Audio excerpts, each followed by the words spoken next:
New Lands, by Charles Hoyfort, Part 2, Chapter 49. In the report of the British Association 1852, pages 835, it is said that, early in the morning of September 11, 1852, several persons at Four Oaks, Staffordshire, had seen, in the eastern sky, a luminous object. It was first seen at 4:15 a.m. It appeared and disappeared several times, until 4:45 a.m., when it became finally invisible. Then, at almost the same place in the sky, Venus was seen, having risen above the eastern horizon. These persons sent the records of their observations to Lord Wrottesley, an astronomer whose observatory was at Wolverhampton.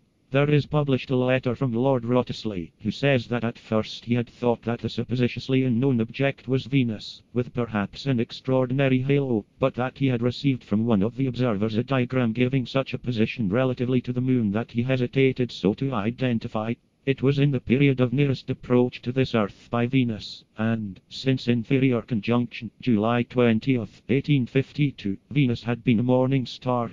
If this thing in the sky were not Venus, the circumstances are that an object came close to this Earth, perhaps, and for a while was stationary, as if waiting for the planet Venus to appear above the eastern horizon, then disappearing, whether to sail to Venus or not. We think that perhaps this thing did come close to this Earth, because it was, it seems, seen only in the local sky of Four Oaks.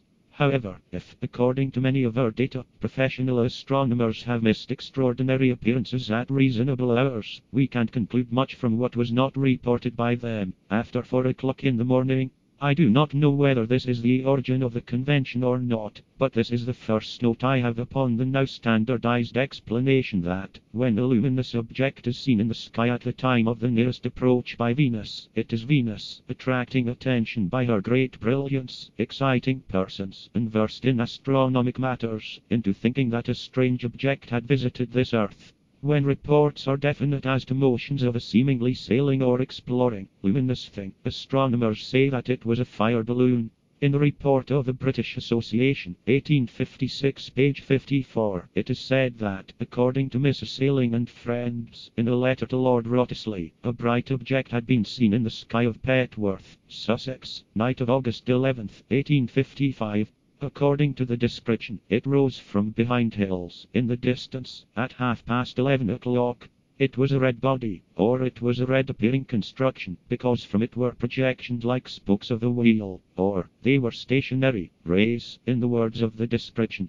Like a red moon, it rose slowly, and diminished slowly, remaining visible 1 hour and a half. Upon August 11, 1855, Venus was 2 weeks from primary greatest brilliance, inferior conjunction occurring upon September 30. The thing could not have been Venus, ascending in the sky, at this time of night. An astonishing thing, like a red moon, perhaps with spokes like a wheel's, might, if reported from nowhere else, be considered something that came from outer space so close to this Earth that it was visible only in the local sky, except that it might have been visible in other places, and even 11:30 at night may be an unheard of hour for astronomers, who specialize upon sunspots for a reason that is clearing up to us. Of course an ordinary fire balloon could be extraordinarily described,